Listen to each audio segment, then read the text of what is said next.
far beyond the mapped frontiers of the stellar conquered. Every royal family believed prestige could be measured in polished alloys, impossible engines, and armor that shone brighter than stars. Diplomats rarely spoke before their machines introduced them. Warriors competed over whose battle suit carried the most legendary reputation. Love itself had become political, often determined by bloodlines and technological superiority instead of the heart. Princess Lysera had been raised inside that world.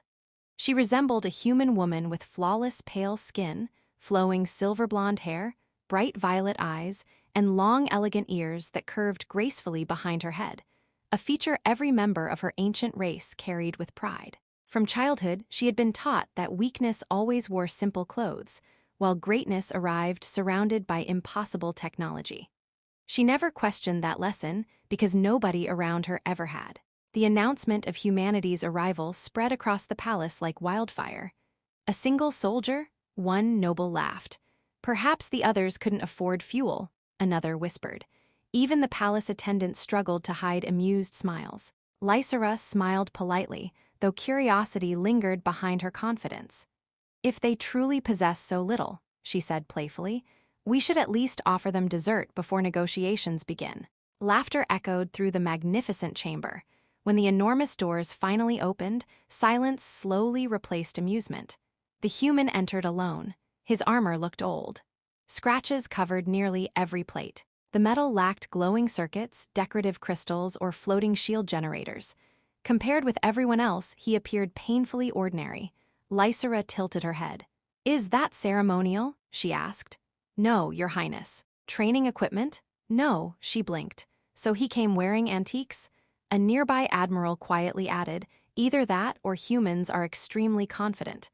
Another diplomat grinned, "Or extremely lost." Even several robotic attendants emitted cheerful electronic chuckles. Only the human remained perfectly calm. He neither defended himself nor showed embarrassment.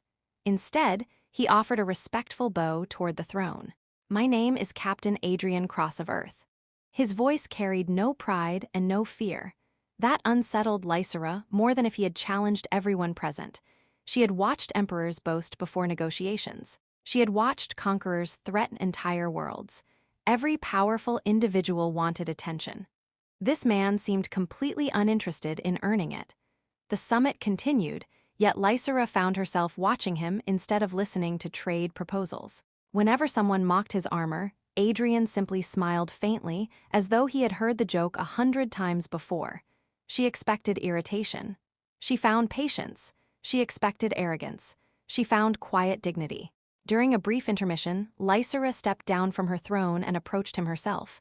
"You don't seem offended," she said. "Should I be? We've laughed at you." "I noticed.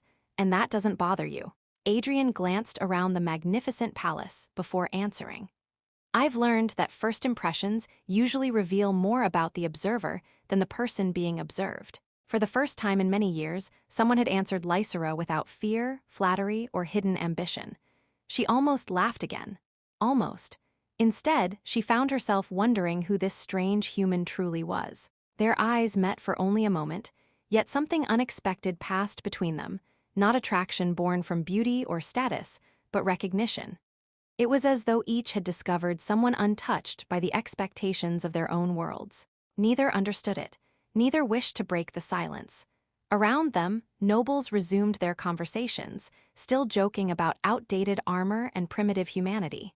Neither Lysera nor Adrian joined the laughter. Without realizing why, the alien princess watched the human soldier walk back toward the center of the royal hall.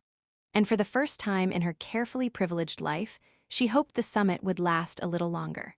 The formal demonstrations began after the negotiations paused.